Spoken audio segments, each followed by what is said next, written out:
शंकर भगवान की। माता पार्वती ने भगवान शिव से प्रश्न किए और भगवान शिव अत्यंत गदगद हो गए। जैसे ही भगवान श्री राम जी के चरित्रों के बारे में माता पार्वती जी ने पूछा, शिव जी गदगद हो गए। अभी कथा सुनाई नहीं है शिव जी ने, लेकिन गोस्वामी जी लिख रहे हैं महाराज, हर ही राम चरित सब आए, हर ही राम चरित सब आए, हर ही राम चरित सब आए, हर ही राम चरित सब आए।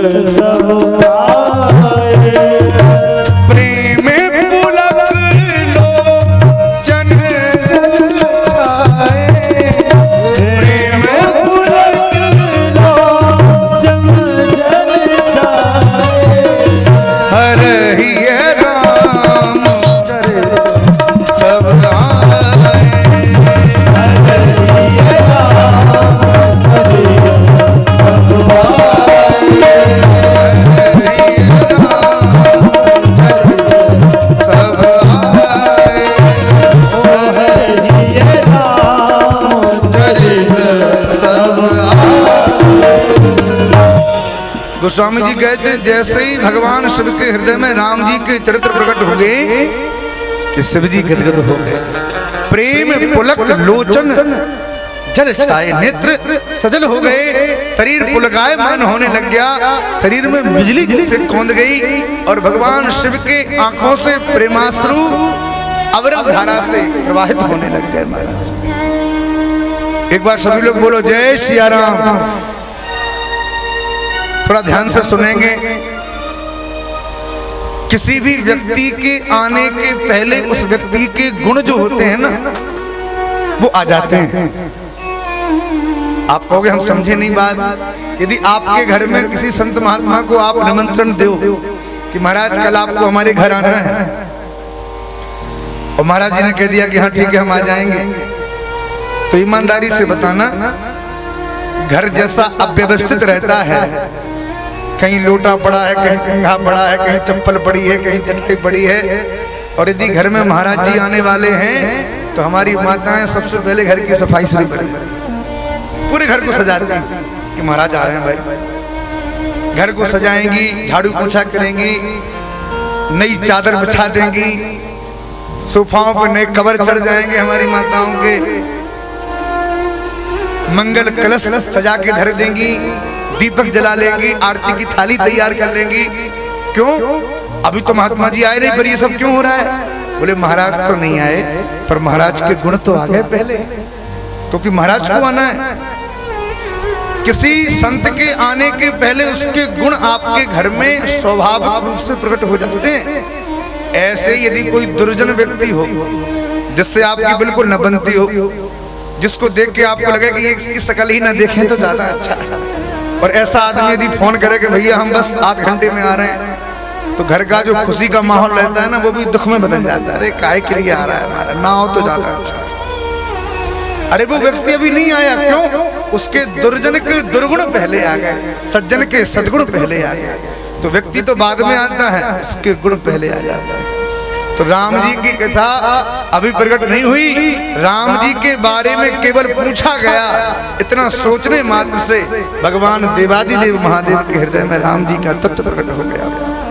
और माता पार्वती से इतने प्रसन्न हो गए महादेव, बोले देवी आज तुमने बड़ा प्यारा प्रश्न किया है। भगवान की कथा का कोई प्रश्न करे उससे बड़ा भागी कोई हो ही नहीं सकता। धन धन गिरिराज कुमारी, धन धन गिरिराज कुमारी, तुम समान नहीं को उपकारी, तुम समान नहीं को पूछो रघुपति कथा प्रसंगा, रघुपति कथा प्रसंगा, सकल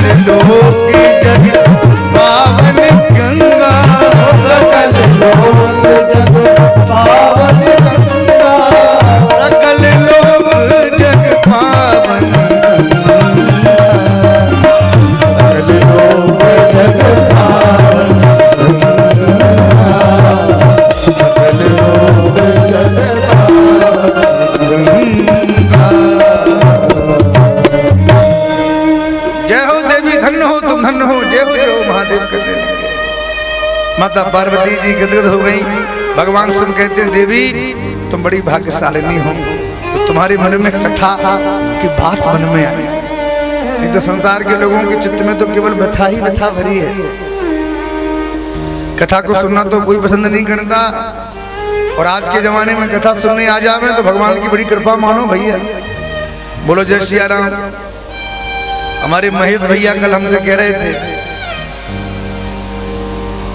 कह दे कि ना कहें, गांव वालों को थोड़ा सा मन में लगे कि हमारी बात तो नहीं बता दी महाराज। पर महेश भैया ने कल हमसे एक बात कही, बोले महाराज अब तक के इतिहास में खूब कथाएं गांव में भई, पर जो लोग कथाओं में कभी जाते नहीं थे वो भी कथा बैठ के सुन रहे हैं महाराज। बोलो जय सिया राम।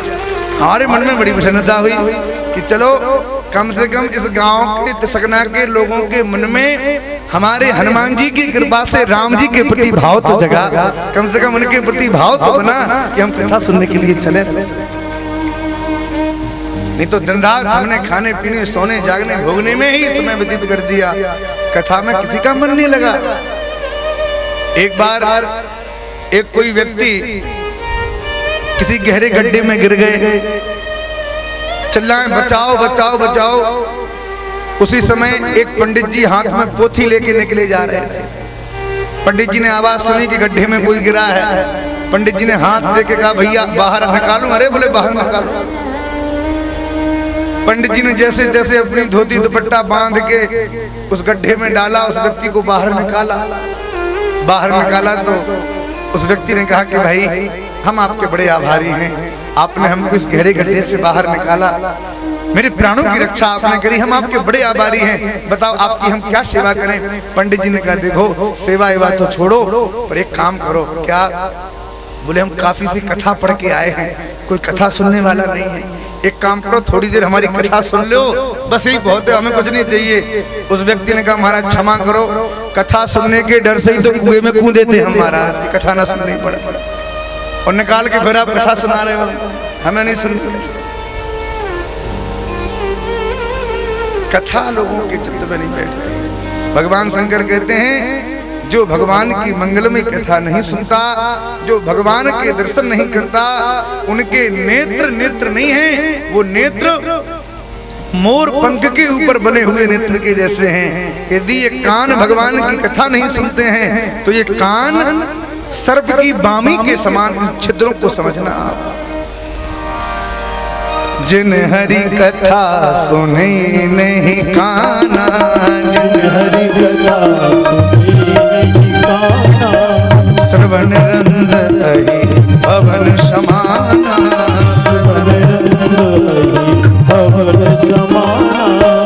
जो नहीं करे राम गुण गाना, जो नहीं करे राम गुण गाना, जी है सोदा दुर जी है समाना, जी है सोदा दुर जी है समाना। देवी जो भी इस कथा को नहीं सुनता उसके कान बामी के जैसे हैं, उसकी जिह्वा मेढक के जैसी टर टर करती रहती है महाराज, यदि हमारी जिह्वा भगवान के नाम का आश्रय नहीं लेती। मनुष्य जन्म प्राप्त करने के बाद भी हमने कथा से वंचित रहे, ये हमारा सबसे बड़ा दुर्भाग्य है। एक बार एक गांव में कथा होती थी, गांव के सब लोग कथा सुनने जाते थे, पर एक घर सामने ही बना था महाराज, उसके लोग कथा सुनने न जावे। और जैसे ही कथा की आरती होवे सोई वो चद्दर तान के सो जाए महाराज अपने घर में। कभी आरती में ये नहीं कि वैसे लोग ना आ पावे, पर आरती में तो लोग आ ही जाते हैं, पर भगवान की आरती में भी वो ना आवे, सो जाए। अगले जन्म में जब वो मरा तो मरने के बाद भगवान ने उसको घोड़ा बना दिया। घोड़ा क्यों बनाया? क्योंकि घोड़ा बहुत कम बैठता है, घोड़े को बैठा आपने बहुत कम देखा होगा। कितना भी घोड़ा थक जाए, कुछ भी हो जाए, पर घोड़ा को भगवान ने ऐसी शक्ति दी है कि वो खड़े खड़े ही सुस्ता लेता है। घोड़ा जब भी खड़ा होगा तो 3 पैरों के बल खड़ा हो जाता है, 1 पैर उठा लेता है। कभी ध्यान दिया आपने? घोड़ा खड़े होकर ही सुस्ताता है। तो भगवान ने कहा कि तुम कभी भगवान की कथा में खड़े नहीं हुए, आरती में खड़े नहीं हुए, इसलिए अब तुमको घोड़ा बना दिया। और घोड़ा बने बने मुंह में लगाम चबाता चबाता भगवान से प्रार्थना करे कि प्रभु अब तो कृपा करो। भगवान ने कहा जब कीर्तन होता था,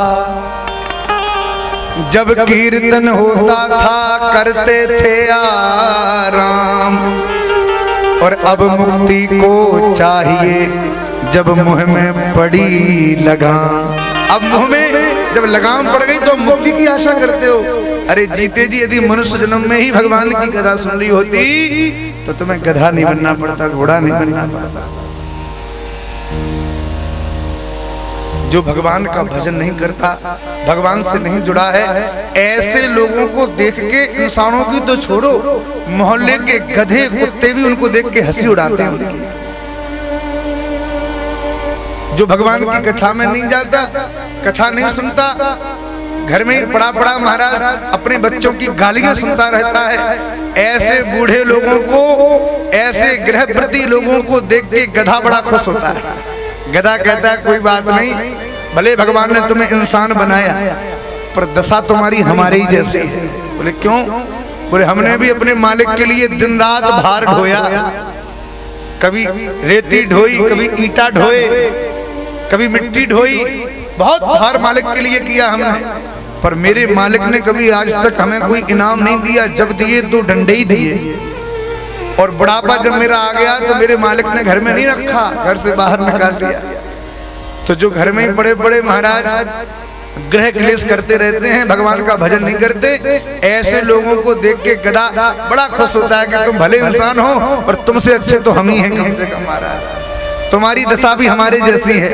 अपने परिवार को पालने के लिए तुमने दिन रात गधे की तरह मेहनत करी, गधे की तरह अपने परिवार के भार को तुमने ढोया, पर जब तुम्हारा बुढ़ापा आ गया तो उन्हीं बच्चों ने क्या किया? कहा पिताजी अब बस भीतर मत आया करो, तुम्हारी खटिया बाहर पड़ी है, यहीं बैठा करो, अंदर बार बार मत आया करो। बात बात पर जो लोग लड़े झगड़े, ऐसे लोगों को देख के कुत्ता बड़ा खुश होता है। कुत्ता कहता है भैया इतना तो हम भी नहीं भौंकते जितना तुम लोग आपस में भौंकते जा रहे हो। थोड़ी थोड़ी बातों पे लोग झगड़ रहे हैं, लड़ रहे हैं, गालियां दे रहे हैं, एक दूसरे को मार रहे हैं, काट रहे हैं। ऐसे लोगों को देख के कुत्ता बड़ा खुश होता है। इंसान तो हो पर प्रजाति हमारी ही है, तुम्हारे कोई अंतर नहीं। हम भी एक रोटी के टुकड़े पे लड़ जाते हैं, एक दूसरे को खाने को दौड़ते हैं। बोलो जय श्री राम। भगवान शिव कहते हैं देवी धन्य हो तुम जो तुम्हारी मति भगवान की कथा में लगी। भैया ये जीवन ज्यादा बड़ा नहीं है, बहुत छोटा समय है। भगवान की कृपा से ये मनुष्य शरीर तो बहुत अच्छा है। भगवान की कृतियों में सबसे बड़ी कृति यदि कोई है, सबसे बड़ी भगवान की कोई रचना है तो वो है मानव देह। इस देह को भगवान ने बनाया है। देह की रचना तो बहुत अच्छी करी, पर ये जो शरीर है ना, ये आप ये मत सोचना कि आपका है, आपका नहीं है। ये शरीर तो किसी और का दिया हुआ है हमारा। पर भगवान ने शरीर को बनाया कितने भाव से है, कभी विचार किया है? शरीर की संरचना भगवान ने इतने अच्छे से करी कि दुनिया की सारी मशीनें फेल है महाराज। ठंडा गरम पता चल जाए हाथों से, भोजन करने के लिए हाथ दे दिए, देखने के लिए आंखें दे दी। मान लो आंखें भगवान पीछे लगा देते तो क्या करते आप लोग बताओ? यदि नाक आपकी पेट में होती तो ऐसे यहाँ सूंघते क्या महाराज? भोजन करना है तो यहाँ सूंघो पर खाओ। पर भगवान ने शरीर की ऐसी प्यारी रचना करी, शरीर बहुत अच्छा बनाया, पर शरीर को भगवान ने परमानेंट नहीं बनाया। इस शरीर को भगवान ने किराए का दिया है, और इसका किराया कब खत्म हो जाए, कब आपको खाली करना पड़े, कोई नहीं जानता। अरे काया है कुटिया निराली जमाने भर से, काया है कुटिया निराली जमाने भर, काया है कुटिया निराली जमाने भर से, काया कुटिया निराली जमाने भर से, नौ दरवाजों वाली जमाने भर से, नौ दरवाजों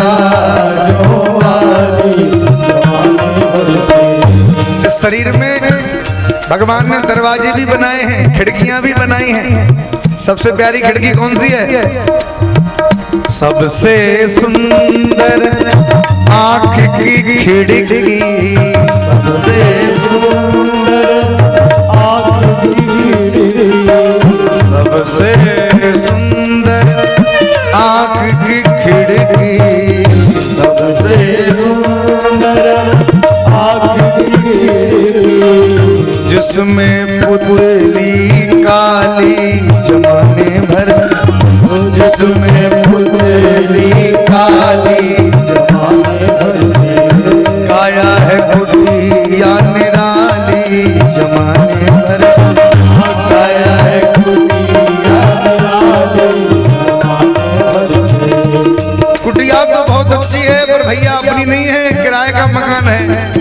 किराया क्या है?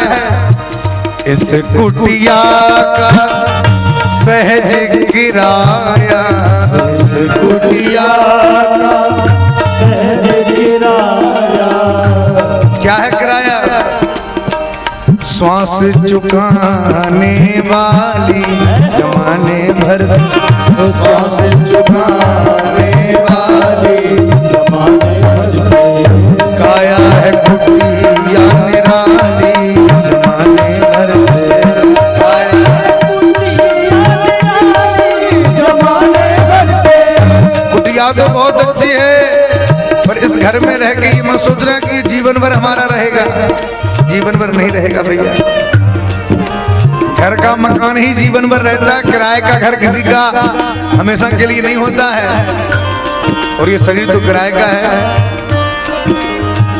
इस कुटिया में मोह मत करना, इस कुटिया में मोह मत करना, इस कुटिया में, इस कुटिया में, इस कुटिया में, इस कुटिया, इस कुटिया, इस कुटिया मोह मत करना, इस कुटिया मोह मत करना, क्योंकि करना पड़ेगी ये खाली जमाने भर से, करना पड़ेगी ये खाली जमाने भर से, आया है कुटिया निराली जमाने भर से, आया है कुटिया निराली जमाने भर से, आया है कुटिया निराली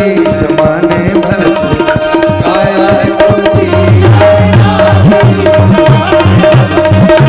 आया है कुटिया निराली जमाने भर।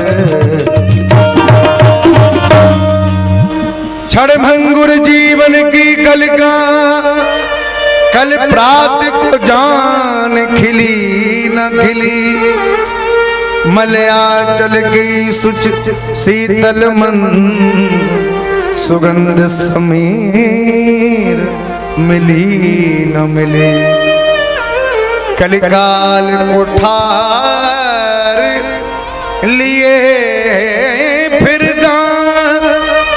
तन नम्र से चोट झिली ना झिली, कर ले हरि नाम हरि रसना, फिर अंत समय में हिली न हिली। ये जुबा अभी जितना भगवान का नाम ले ले, भजन कर ले, बुढ़ापे का भरोसा मत करना भैया। भगवान ने शरीर में सामर्थ्य दे दी तो आज से ही भगवान के भजन में लग जाओ, आज से। इस मानव देह का ध्येय एक ही है कि हमारा जीवन में कोई ना कोई भगवान के प्रति नियम प्रकट हो जाए। इस गांव की बहुत सी माताएं ऐसी होंगी जो बहुत व्रत करती होंगी। यदि हफ्ते में भगवान ने 7 ही दिन बनाए, यदि और 2-4 दिन ज्यादा बनाते ठाकुर जी तो माताएं उनको भी नहीं छोड़ती, वहां भी व्रत चलते होंगे। इतने व्रत उपवास माताएं करते होंगे। पर हम आपके कल्याण के लिए एक बहुत अच्छा साधन बताना चाहते हैं, केवल माताओं को नहीं भैयाओं को भी। तिसकना गांव में रहने वाले लोगों इस कथा को सुनने का फल यदि आपको प्राप्त करना है तो मेरी इस बात को जरूर मान लेना। आप कहोगे क्या? हम लोगों के जीवन में बहुत बुराइयां रहती हैं, हम नहीं छोड़ पाते। पर हम आपसे प्रार्थना करें, यदि किसी के घर में चोर रहते हों और वो चोर घर खाली ना कर रहे हों तो भैया क्या उपाय है? खूब शिकायत कर दी, पुलिस में रिपोर्ट कर दी, फिर भी चोर घर खाली ना करें। हमारे एसआई साहब बैठे, रिटायरमेंट कहाँ बैठे, चले गए साहब।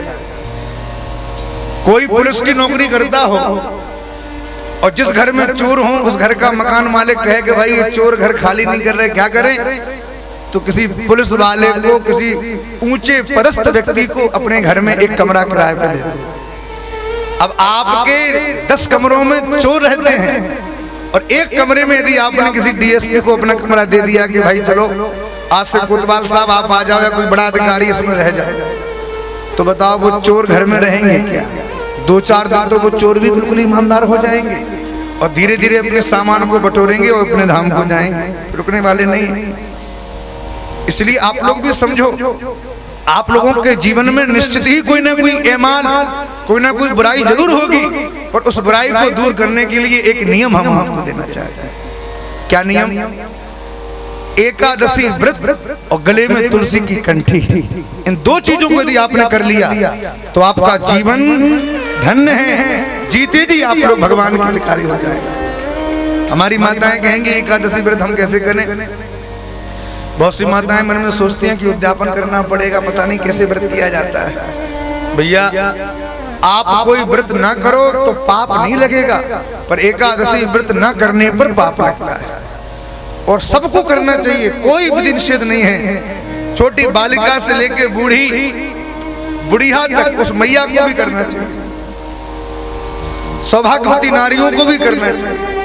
तुलसी की माला ऐसा नहीं है कि केवल पुरुषों को पहननी चाहिए, हमारी माताओं को भी पहननी चाहिए। तुलसी कभी भी किसी भी हाल में अपवित्र नहीं होती है, ये बात आप अच्छे से बैठा लो। यदि गले में तुलसी है तो आपकी अपवित्रता को भले वो दूर कर दे, पर आपको कभी तुलसी कभी अपवित्र नहीं होगी। हमारी माताओं को भी गले में तुलसी की पतली सी कंठी पहननी चाहिए, मंगलसूत्र भी पहने और एक तुलसी की कंठी पहने। हम एक नहीं सैकड़ों घर, सैकड़ों माताओं को, हजारों की संख्या में हमारे पूज्य गुरुदेव, पूज्य मलुकपीठ वाले महाराज जी, हमारे पूज्य धीष्णु वाले महाराज जी, इनसे ऐसे लाखों परिवार जुड़े हैं जो बड़े बड़े करोड़पति लोगों के परिवार की बहू बेटियां भी अपने गले में तुलसी की कंठी पहन के जीवन यापन कर रही हैं। मुंबई दिल्ली में रहते हुए भी कंठी पहन रही हैं। और एकादशी व्रत 15 दिन में एक दिन एकादशी आती है। एक नियम यदि आपने ले लिया तो समझो आपका कल्याण है, कोई आपको कल्याण से रोकने वाला नहीं है, लेकिन नियम में पक्का होना चाहिए। यानी कि नई भक्ति 9 दिन और खेचा तानी 10 दिन। 1-2 एकादशी करी और अगली एकादशी को भैया के बेटा का विवाह आ गया तो सोचा कोई बात नहीं, आज तो मार दो रसगुल्ला, अगली एकादशी कर लेंगे। छोड़ो, निष्ठा के साथ एकादशी, निष्ठा के द्वारा किया गया नियम आपको बहुत कुछ देता है। एक बार एक गांव में कथा हुई, व्यास जी ने कथा करी तो व्यास जी ने कहा कि भाई कथा के बाद कोई ना कोई नियम सबको लेना चाहिए। गांव के जितने भी लोग थे सबने कहा हाँ महाराज बताओ क्या नियम ले। व्यास जी ने कहा जो आपको अच्छा लगे वो नियम ले लो। किसी ने कहा व्यास जी हम हनुमान चालीसा पाठ करेंगे, किसी ने कहा कि हम भगवान सूर्य को अर्घ्य देंगे, किसी ने कहा कि हम ये व्रत करेंगे, किसी ने कहा कि हम हनुमान जी के दर्शन के बिना पानी नहीं पिएंगे। सबने कोई ना कोई नियम लिया। व्यास जी ने गांव वालों से कहा भैया सबने नियम ले लिया। गांव के एक व्यक्ति थे, उन्होंने कहा महाराज सबने ले लिया पर गांव में एक सेठ है, उस सेठ ने कोई नियम नहीं लिया, आप कृपा करके उसको भी कोई नियम दो। व्यास जी ने कहा ठीक है भाई, नाक की बात है, सबने ले लिया, एक रह जाएगा तो हमारी कमी मानी जाएगी, बुलाओ सेठ जी को। सेठ जी को बुला के कहा सेठ जी कोई तो नियम ले। सेठ जी ने कहा देखो व्यास जी हमारी बस की बात नहीं है नियम धर्म करना, हमारा जीवन अलग प्रकार का है, हम नहीं कर सकते। अरे कोई तो नियम ले लो, जो काम आप रोज करते हो वही नियम ले लो, जो मन में करे सो नियम ले लो, पर हमारी बात को रख तो दो। सेठ जी ने कहा कि व्यास जी यदि आप कहते हो तो एक नियम में लेता हूं। कौन सा? सेठ जी बोले व्यास जी हमारे घर के सामने एक कुम्हार घड़े बनाता है, कुम्हार रहता है, मैं आपकी बात को स्वीकार करके नियम लेता हूं। वो कुम्हार सुबह सुबह जल्दी उठ के मिट्टी को रौंदने लगता है, तो मैं नियम ले रहा हूं कि रोज कुम्हार की शकल को देखूंगा तभी मैं पानी पीऊंगा, नहीं तो पानी नहीं पीऊंगा। ये नियम में लेता हूं। ठीक है भैया कोई बात नहीं, चलो बात तो रखे। अब तो सेठ जी सुबह जब सो के उठे तो सबसे पहले दरवाजे पे जाके कुम्हार की शकल देखें और भीतर जाके पानी पिए, रोज का नियम। और नियम करते करते सेठ जी के जीवन के 19 साल निकल गए। कितने निकल गए? 19 साल। एक दिन सेठ जी किसी काम से बाहर गए, रात्रि में लेट आए, 2 बजे रात्रि में लौटे, सो गए। सुबह सेठ जी की थोड़ी देर में आंख खुली, गले में प्यास बहुत लगी थी। जैसे ही मन में विचार आया कि पानी पी लें, तो तुरंत नियम याद आ गया, अरे पानी कैसे पिए, पहले कुम्हार का मुंह तो देखे। तुरंत उठे और दरवाजे के बाहर गए तो सामने कुम्हार था ही नहीं।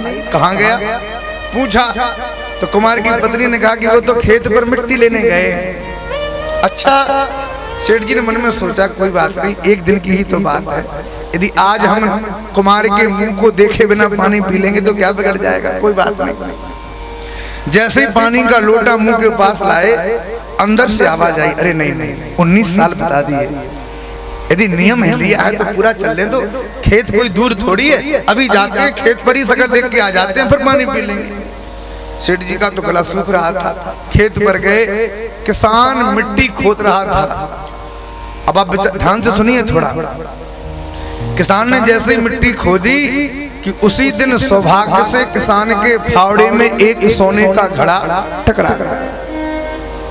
किसान ने जैसे ही देखा कि खेत में सोने का घड़ा मिला, अब सोने का घड़ा जिसको मिले तो वो घड़े को कम देखेगा, आसपास ज्यादा देखेगा, किसी ने देखा तो नहीं।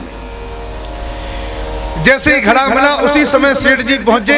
सेठ जी पीछे से मुड़े और किसान ने देखा कि कोई देख तो नहीं रहा है, और किसान ने, उस कुम्हार ने जैसे ही मुड़ के सेठ जी को देखा और सेठ जी ने कुम्हार को देखा, तुरंत सेठ जी ने आवाज लगाई, देख लिया देख लिया देख लिया देख लिया, बस देख लिया। कुम्हार ने सोचा घड़ा देख लिया। कुम्हार ने सोचा कि अब तो गया महाराज, जैसे जैसे सोने का घड़ा मिला तो चला गया। सेठ जी तुरंत मुड़ के जाने लगे। कुम्हार ने कहा सेठ जी रुको तो सही। सेठ जी ने कहा नहीं नहीं बस देख लिया देख लिया देख लिया। अरे रुको तो सही, क्या देख, अरे बस बस बस बस। कुम्हार भागा, सेठ जी के पास आया, बोला सेठ जी सुनो, देख लिया कोई बात नहीं, एक काम करो, किसी से कहना मत, आधा आधा हो जाएगा, आधा आधा बांट लेंगे। सेठ जी ने कहा कि आधा आधा। सेठ जी बनिया थे, बुद्धि जागी, कुछ दाल में काला है, क्या आधा आधा। कुम्हार ने सोचा लगता है सेठ जी पूरे के मूड में हैं, इसलिए आधे की बात नहीं कर रहे। अरे सेठ जी बनिए मत, कोई बात नहीं, अब वो जो आपने देख लिया है ना, थोड़ा सा हमें दे देना, बाकी आप कहना मत किसी से, दूसरे का खेत है, बात फैल गई तो कुछ नहीं मिलेगा। सेठ जी ने कहा क्या कहना चाह रहे हो? कुम्हार ने कहा चलो। सेठ जी के हाथ को पकड़ के कुम्हार खेत में ले गया। जैसे ही खेत में ले जाके वो बड़े भारी सोने के घड़े को दिखाया, जिसमें सोने की मोहरें भरी हुई थी। सेठ जी को देखकर कुम्हार ने कहा सेठ जी आज मिट्टी खोदते खोदते ये घड़ा निकला, पीछे मुड़ के देखा तो आप खड़े थे। सेठ जी आधा आप ले लो, आधा हमें दे दो, बड़ी कृपा होगी। सेठ जी तो सोने के घड़े को देख के फूट फूट के रोने लगे महाराज। इतने रोए कि कुम्हार भी रोने लगा। कुम्हार ने कहा रो क्यों रहे हो सेठ जी? सेठ जी रोते रोते बोले अरे भैया कुम्हार, हमने जीवन में तुम्हारी शकल को देखने का एक झूठा नियम लिया था, जिस नियम के पालन को करने में हमारे भगवान ने हमें सोने का घड़ा दे दिया। यदि हमने भगवान के नाम का नियम लिया होता तो आज भगवान मिल जाते, हमें सोना की आवश्यकता क्या है? ये संपत्ति तो यहीं धरी रह जाएगी। एक नियम यदि हम जीवन भर निभा लें तो उस नियम के प्रभाव से हमारा जीवन ही परिवर्तन हो जावे, हमें भगवान मिल जाए महाराज। बोलो जय सिया राम। हमारे भगवान शिव कहते हैं देवी तुमने बड़ी प्यारा प्रश्न किया है। भगवान की कथा का देवी जो तुम कहती हो कि सगुण निर्गुण कौन है, इनमें कहीं कोई भेद नहीं है। सगुण नहीं अगुण नहीं, नहीं कछु भेदा, सगुण नहीं अगुण कछु भेदा, गावहि मुनि पुराण बुध वेदा, गावहि मुनि पुराण बुध वेदा। जो गुण रहत सगुण सोई कैसे, जो गुण रहत सगुण सोई कैसे, जल हिम उफल बिलग नहीं जैसे, जल राम सच्चिदानंद दिनेशा, राम सच्चिदानंद दिनेशा, नहीं तह मोहन सा अवलेशा,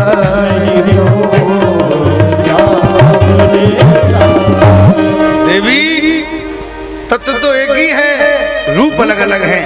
उसी तत्व को लोग ब्रह्म भी कहते हैं, उसी तत्व को लोग परमात्मा कहते हैं, और उसी तत्व को लोग भगवान कहते हैं। भगवान ज्यादा नहीं है, तत्व एक ही है, उसी के रूप अनेक हैं। ब्रह्म तक हम नहीं पहुंच सकते, योग के माध्यम से परमात्मा तक हम नहीं पहुंच सकते, पर भैया भगवान की कृपा से आपके जीवन में यदि भक्ति आ जाए तो भक्ति में वो सामर्थ्य है कि भगवान को भी भक्ति अपने बस में कर लेती है। भगवान की भक्ति में सामर्थ्य। बोलो जय सिया राम। इसलिए भगवान की भक्ति बड़ी दुर्लभ है।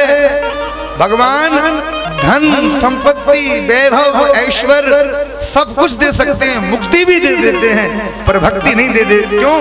क्योंकि भक्ति यदि भगवान दे देंगे तो भगवान को बंधना पड़ेगा, भगवान बंध जाएंगे। भैया भक्ति ही तो भगवान ने बलि महाराज को दी, और बलि को जब भगवान ने अपनी भक्ति दे दी तो क्या हुआ? बलि महाराज ने भगवान बामन को अपने घर में बांध लिया, दरवाजे पे खड़ा कर दिया। भगवान कहते हैं भैया हमको बांधने का केवल एक ही साधन है,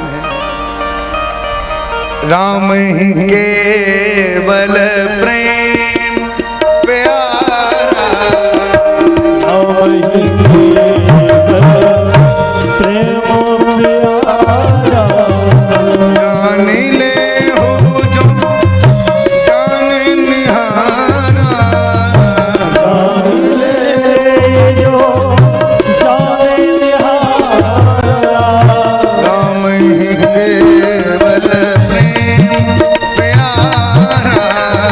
राम ही केवल प्रेम प्यारा।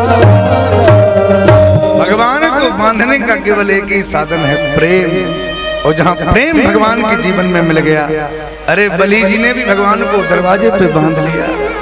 अरे बलि जी तो छोड़ो, उन ब्रजांगनाओं के हृदय की बात तो देखो, उन ब्रज की गोपियों की बात तो देखो, जिनके सामने शेष गणेश महेश दिनेश सुरेश हूँ जाए निरंतर ध्यान। जिन भगवान की प्राप्ति के लिए बड़े बड़े अमलात्मा विमलात्मा महात्मा निरंतर भगवान की तपस्या साधना में डूबे रहते हैं, तब भी वो प्रभु उनके सामने अपनी एक झलक प्रकट करते हैं। उसी ब्रह्म उसी परमात्मा को हमारी ब्रज की गोपियों ने अपने प्रेम के पास में जब बांधा तो हमारे ठाकुर जी ताही अहीर की छोहरियां छचियावर छाछ पे नाच नचा, छचियावर छाछ पे भगवान को नृत्य कराती है महाराज। सबसे ऊंची प्रेम सगाए, सबसे ऊंची प्रेम सगाए।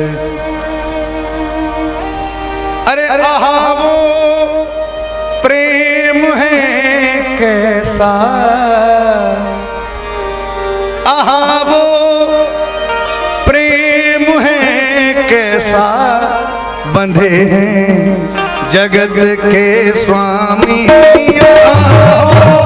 प्रेम है कैसा,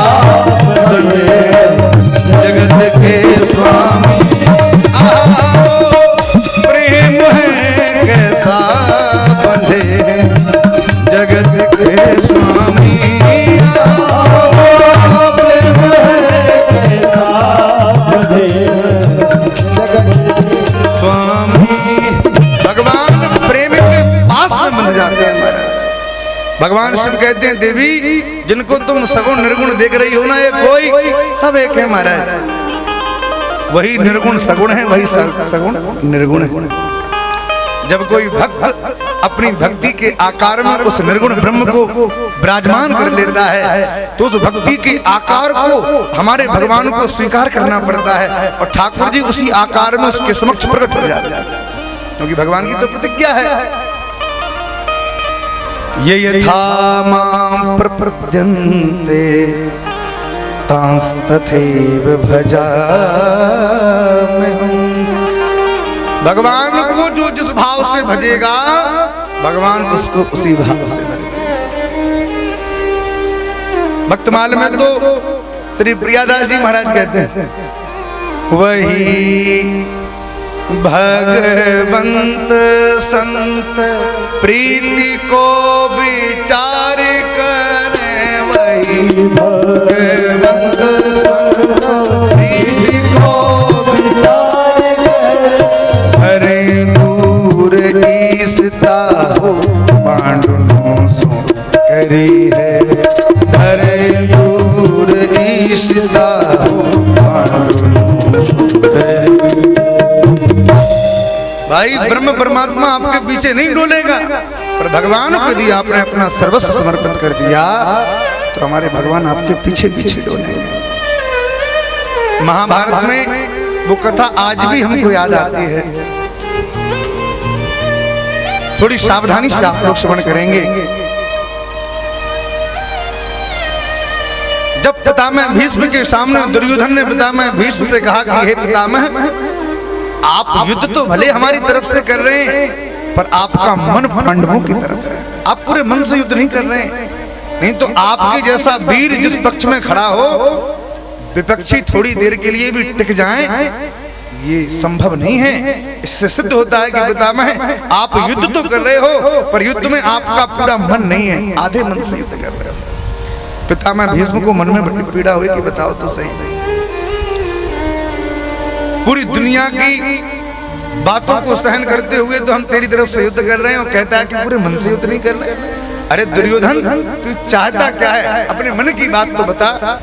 दुर्योधन ने कहा पितामह भीष्म मैं केवल एक ही चीज चाहता हूँ, क्या पांचों पांडवों की मृत्यु हो जाए बस, और मुझे कुछ नहीं चाहिए। पितामह भीष्म उस समय क्रोध में थे, अपने तरकस से 5 बाण निकाले और प्रतिज्ञा कर डाली दुर्योधन ये 5 बाण नहीं है, ये पांचों पांडवों की मृत्यु है। कल के युद्ध के मैदान में इन्हीं 5 बाणों से 5 पांडवों का संहार कर दिया जाएगा। कि पितामह भीष्म प्रतिज्ञा करता है। भैया दुनिया की प्रतिज्ञा तो हो जाती है, टूट भी जाती है, पर पितामह भीष्म की जैसी प्रतिज्ञा जिनकी प्रतिज्ञा के सामने हमारे भगवान को अपनी प्रतिज्ञा तोड़नी पड़ी महाराज। भगवान ने जब महाभारत के काल में प्रतिज्ञा करी कि मैं काल में युद्ध में कोई शस्त्र नहीं उठाऊंगा, प्रतिज्ञा कर रहा हूं, पितामह भीष्म ने भी प्रतिज्ञा करी आज जो हरिहीन शस्त्र कहाऊं तो लाजो गंगा जननी को शांतनु सुत न कहाऊं। हे प्रभु यदि आपने प्रतिज्ञा करी है तो मैं भी प्रतिज्ञा करता हूं कि महाभारत के युद्ध में आपसे शस्त्र मैं जरूर उठवाऊंगा। और पितामह भीष्म ने अपनी प्रतिज्ञा को पूरा भी किया। वो पितामह भीष्म प्रतिज्ञा कर ली के युद्ध के मैदान में 5 पांडव मारे जाएंगे। दुर्योधन तो बड़ा खुश हो गया, जाते जाते बोला पितामह चलो आपने ये प्रतिज्ञा तो कर ली, अब थोड़ा आशीर्वाद हमें भी दे दो, थोड़ी कृपा हम पे भी कर दो। पितामह भीष्म ने कहा देखो भाई तुम्हारी पात्रता आशीर्वाद की नहीं है, इसलिए अपनी पत्नी को भेजना, उसको दे दूंगा तो तुम्हारा बल अपने आप पुष्ट हो जाएगा, तुमको फिर आशीर्वाद की आवश्यकता नहीं रहेगी। दुर्योधन चला गया। ये बात भगवान श्री कृष्ण को पता हो गई। भगवान रात्रि में पांडवों के शिविर में प्रवेश किए और पांडवों के सामने जाके ठाकुर जी ने कहा अर्जुन जागो, सो क्यों रहे हो, तुमको पता है कल के युद्ध के मैदान में तुम 5 भाइयों के ऊपर घोर संकट आने वाला है। अर्जुन ने कहा प्रभु जिनकी रक्षा आप कर रहे हो, आप जिनके ऊपर विराजमान हो उनको भी कोई चिंता करनी पड़ती है। अरे भैया जिनके ऊपर हमारे राम जी बलिहारी हो, भगवान कृष्ण कृपा कर रहे हो, वो भी चिंता करते हैं क्या?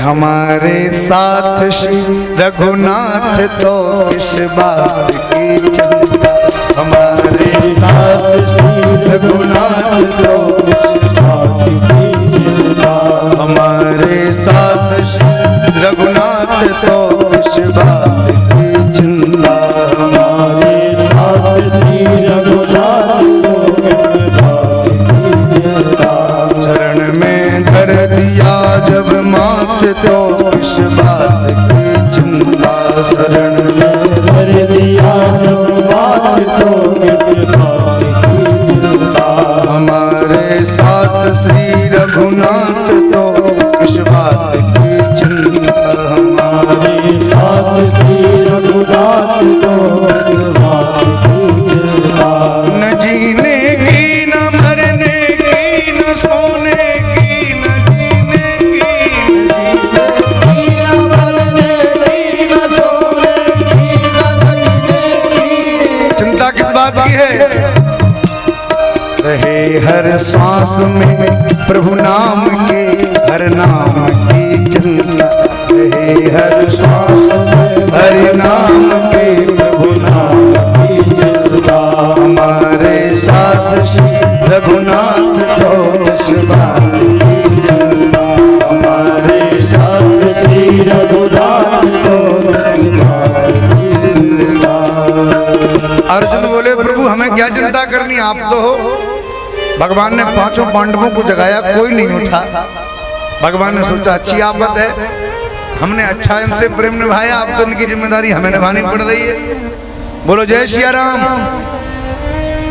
भगवान ने सोचा क्या करें, ठाकुर जी ने द्रौपदी को जगाया, अरे द्रौपदी तू ही मेरी मदद कर, बताओ कन्हैया क्या करना है। अरे तुम्हारे पतियों के ऊपर कल संकट आने वाला है, तो क्या करें, एक काम करो, हमारे साथ रात्रि में कौरवों के शिविर में चलो और पितामह भीष्म को प्रणाम करना, बस इतना सा काम करना, ठीक है। लेकिन मैं भूल जाऊंगी, मैंने रास्ते तो देखे नहीं। भगवान ने कहा कोई बात नहीं देवी, मैं चलूंगा ना तुम्हारे साथ। द्रौपदी ने कहा प्रभु आपको तो सब जानते हैं, पहचान लेगा कोई? भगवान ने कहा नहीं पहचानेगा। क्यों? मैं तुम्हारी दासी बन के जाऊंगा। अब आप विचार करो, भगवान अपने भक्तों के लिए क्या क्या नहीं बन रहे। द्रौपदी ने कहा प्रभु दासी बनोगे तो साड़ी पहननी पड़ेगी, लहंगा चुनरी पहनना पड़ेगा। भगवान ने कहा द्रौपदी चिंता मत करो, सब पहनने का अभ्यास है। बचपन में कभी मनिहारी बने, कभी पनिहारी बने।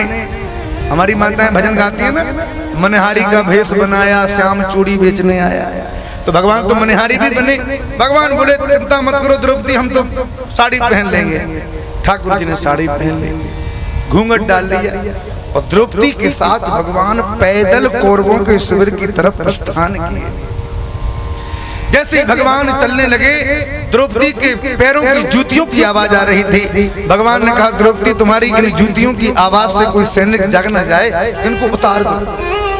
द्रौपदी ने अपनी जूती उतारी। भगवान ने द्रौपदी की जूतियां अपने साड़ी के पल्लू में लपेट के अपने हृदय से लगा ली।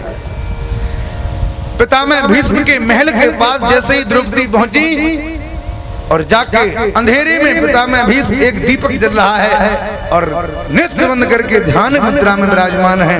द्रौपदी ने जाके जैसे ही प्रणाम किया, पितामह भीष्म ने सोचा लगता है दुर्योधन की पत्नी आई है, मैंने कहा था आशीर्वाद देने के लिए, वो आ गई। पितामह भीष्म तुरंत उठे, दोनों हाथ उठा के कहा पुत्री आयुष्मान भव, सौभाग्यवती भव, चिरंजीवी भव। द्रौपदी को जैसे ही सौभाग्यवती का आशीर्वाद दिया, द्रौपदी जी ने अपना घूंघट ऊपर किया और कहा पितामह एक तरफ तो मेरे पति को मारने के लिए 5-5 बाण आपने निकाल के रख लिए और एक तरफ हमको सौभाग्यवती का आशीर्वाद दे रहे हैं, ये दोनों बातें कैसे पूरी होंगी? पितामह भीष्म तो कांपने लगे। देवी कौरवों के शिविर में अर्धरात्रि में तुम यहाँ तक अकेली आ गई, तुम कैसे आई? तुम्हारा प्रवेश किसी ने रोका नहीं तुमको? द्रौपदी जी ने कहा कि कौन रोकता, मेरे साथ मेरी दासी आई। पितामह भीष्म ने कहा कि अरे ऐसी कौन सी दासी है जिसको शत्रु के शिविर में प्रवेश करने में बिल्कुल भी भय नहीं लगा? ऐसी निर्भय निडर जो भी दासी तुम्हारे साथ आई है द्रौपदी, मैं चाहता हूं कि ऐसी दासी को एक बार मुझे दिखाओ तो सही, मैं देखूं तो कौन दासी है। द्रौपदी जी ने इशारा किया। भगवान पर्दे के पीछे छिपे थे। ठाकुर जी पर्दे के पीछे से जैसे ही सामने आए, साड़ी पहन रखी है, घूंघट डाल रखा है। पितामह भीष्म के सामने जैसे ही भगवान ने अपने घूंघट को ऊपर किया, भगवान ने जैसे ही घूंघट उठाया कि भगवान का मोर मुकुट, तिलक बंसी, सुंदर सुंदर कपोल, घुंघराली अलकावली, जैसे ही इस दृश्य को देखा, अब तो पितामह भीष्म कांपने लगे, श्वास लेने लगे और नेत्र लाल हो गए। और द्रौपदी से बोले, द्रौपदी, अरे जिनकी पति की रक्षा करने के लिए श्री कृष्ण, द्वारकाधीश श्री कृष्ण दासी बन जाएं, उनके पति को मारने के लिए हम जैसे एक नहीं करोड़ों पितामह भीष्म भी प्रकट हो जाएं, तब भी बाल भी बांका नहीं कर सकता। जिनकी रक्षा के लिए श्री कृष्ण दासी बन जाए, यह प्रेम को निभाना। वही भगवंत संत प्रीति को विचार करें, धरें दूर ईशता हो पांडनो सो करे। इसलिए देवी तत्व तो वो एक ही है, रूप अलग अलग हो सकते हैं, और वही तत्व इस धरती पर अवतार लेके प्रकट होता है। माता पार्वती ने कहा, प्रभु तो भगवान के अवतार के कुछ हेतु तो बताओ। अभी बताता हूं देवी। तुरंत भगवान शिव ने कहा, देवी वही तत्व इस धरती पर एक दो नहीं 24 रूपों से प्रकट होते हैं। भगवान के एक दो नहीं 24 अवतार प्रकट हुए हैं। वही रावण को मारने के लिए राम बनते हैं, वही हिरण्याक्ष को मारने के लिए बाराह बनते हैं, वही हिरण्यकश्यपु को मारने के लिए भगवान नरसिंह बन के प्रकट हो जाते हैं। संसार के जीवों को सदुपदेश देने के लिए वही सनकादिक के रूप से प्रकट हो जाता है, वही तत्व प्रकट होता है। भगवान सब कहते हैं, देवी एक बार तो भगवान राम के जन्म के अनेक हेतु हैं, तुम सुनना चाहते हो? बिल्कुल प्रभु। राम जन्म के हेतु अनेका,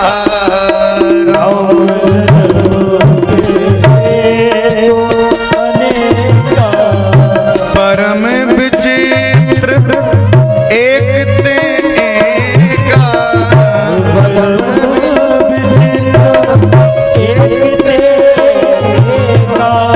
द्वारपाल हरि के प्रिय दो, द्वारपाल हरि के प्रिय दो, जय अरु विजय जान सबको, जय विजय जान सबको। हे देवी, एक बार तो अपने ही द्वारपालों को श्राप मिलने के चक्कर में भगवान को अवतार लेके आना पड़ा, अपने ही द्वारपालों को। हाँ प्रभु कथा सुनाइए।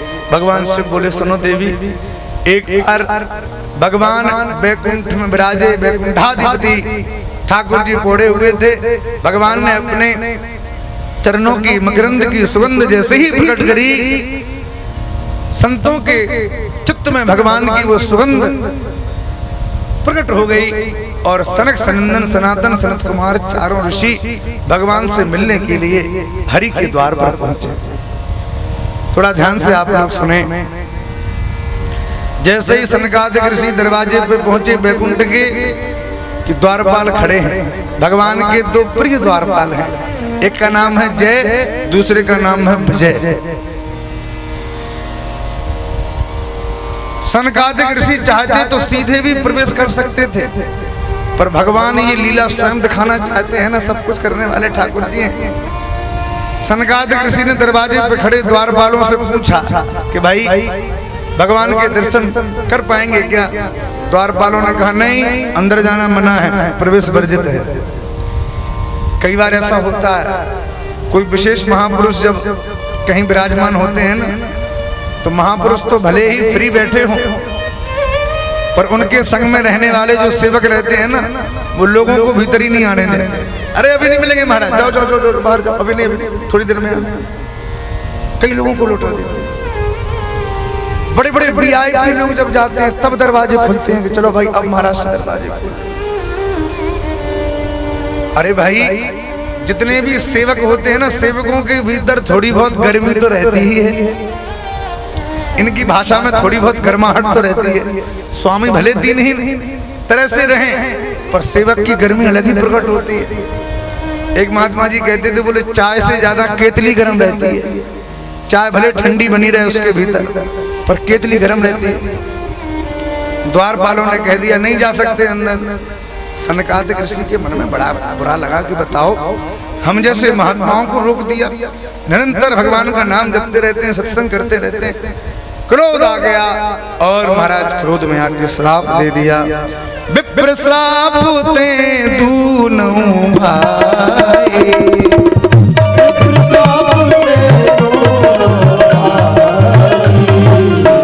तामस असुर ने तिन भाई, तामस असुर ने तीन बार मना किया जय विजय ने, तो श्राप दे दिया, जाओ दुष्टों, अब तुम 3 बार धरती पर दैत्य बन के प्रकट हो गए। जैसे ये श्राप मिला, ज्यादा शोरगुल होने लगा, तो भगवान भीतर थे, भगवान भीतर से बाहर आए। और भगवान ने भीतर से बाहर आके देखा कि क्या माजरा चल रहा है। ठाकुर जी ने जैसे ही देखा तो सनकादिक ऋषि ने श्राप दे दिया। जय विजय के नेत्र नीचे हैं। भगवान ने देखा तो उदास हो गए, प्रभु हम तो अपनी ड्यूटी कर रहे थे, पर महात्मा जी ने श्राप दे दिया, क्या करें। भगवान ने कहा जय विजय कोई बात नहीं, श्राप मिल गया। संतों के श्राप में भी कृपा छिपी रहती है। यदि तुमको श्राप मिला है तो उसमें तुम चिंता मत करो। यदि तुम दैत्य बनोगे तुम मेरे प्रिय हो। यदि तुम 3 जन्मों तक दैत्य बनोगे तो तुम्हारे उद्धार के लिए मैं भी धरती पर अवतार लेकर प्रकट हो जाऊंगा, चिंता मत करना। वही जय विजय इस धरती पर रावण और कुंभकर्ण के रूप से प्रकट हुए। वही जय विजय हिरण्याक्ष और हिरण्यकशिपु के रूप से प्रकट हुए। वही जय विजय शिशुपाल और दंतवक्र के रूप से प्रकट हुए। दोनों सेवकों ने कहा कि प्रभु अब मुझको दैत्य बनाने में यदि आपकी ही इच्छा है तो वो सेवक ही कैसा जो अपने स्वामी की इच्छा में इच्छा न मिलावे। सच्चा सेवक वही है जो अपने स्वामी के प्रेम में स्वामी जी की इच्छा में इच्छा मिलाकर ही जीवन जिए।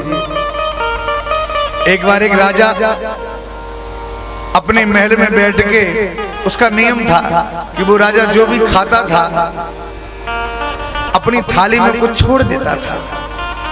और छोड़ता क्यों था? क्योंकि राजा का एक सेवक था, वो निरंतर राजा के साथ में चलता था। वो राजा की थाली में छूटे हुए भोजन को ही करता था। थोड़ा ध्यान से सुनेंगे। राजा जो भी खावे बचा दे, बाद में वो खा दे। उसके जीवन का ये नियम ही था। एक दिन राजा ने सोचा इसकी परीक्षा तो लें, ये खाता तो बहुत है पर इसकी परीक्षा तो लें, ये कितनी श्रद्धा के संग खाता है। तो राजा ने क्या किया, एक कड़वा खीरा खाया। खीरा जानते हो? कड़वा खीरा खाया, इतना कड़वा था कि मुंह में देते ही मुंह कड़वा हो गया। और राजा ने एक बार खीरे को खाया, बाकी पूरा का पूरा खीरा अपने सेवक को दे दिया। सेवक ने पूरा खीरा खा लिया, पर एक भी बार उसने मुंह नहीं बनाया कि ये खीरा कड़वा है कि कैसा। खा गया, मुस्कुराते हुए खा गया। राजा ने अपने सेवक से पूछा, क्यों भाई तुमने इतना कड़वा खीरा खाया, तुम्हें मुंह में कड़वाहट नहीं लगी बिल्कुल भी? तुम तो बड़े प्रेम से खा रहे थे। सेवक ने कहा, हुजूर मुझे कड़वाहट नहीं लगी। क्यों नहीं लगी? उस सेवक ने कहा कि महाराज मैंने अपने जीवन में आपकी ही प्रसादी पाई है। अरे जब आपकी थाली में नाना प्रकार के व्यंजन परोसे जाते हैं, आपने उन नाना प्रकार के व्यंजनों का भी हमें सुख दिया है। और यदि एक बार कड़वा खीरा हमें मिल जाए तो हम उसके लिए मुंह बनाएंगे क्या? अरे वो कड़वा खीरा भी हमारे लिए व्यंजन के जैसा ही है, क्योंकि आपने जीवन भर की जिम्मेदारी हमारी ले रखी है। सब कुछ जब आपसे ही है तो फिर हमें क्या लेना देना? हम तो आपकी कृपा के आश्रित ही हैं। आप जो खिलाओ सो हम खाएं, जैसे रखो तो हम रखें, आपकी जैसी इच्छा। और भक्त का यही लक्षण होना चाहिए। जय विजय ने कह दिया, प्रभु हम तो आपके दास हैं, यदि आपका मन दैत्य बनाने में प्रसन्न हो रहा है तो आप दैत्य बना दीजिए। आपका मन अपने चरणों में रखने में खुश है तो चरणों में रख दीजिए, क्योंकि हमारा अस्तित्व तो आपसे ही है। जब तक बिके न थे तो कोई पूछता ना था, तुमने खरीद के अनमोल कर दिया महाराज। अरे मुझे कौन पूछता था, मुझे कौन पूछता था, तेरी बंदगी से पहले मुझे कौन पूछता था, तेरी बंदगी से पहले मुझे कौन, गाइए, तेरी बंदगी से पहले मुझे कौन पूछता था, तेरी बंदगी से पहले मुझको पूछता था, तेरी बंदगी से पहले मुझे कौन जानता था, तेरी बंदगी से पहले मुझे कौन जानता था, तेरी बंदगी से पहले मैं खुद को ढूंढता था,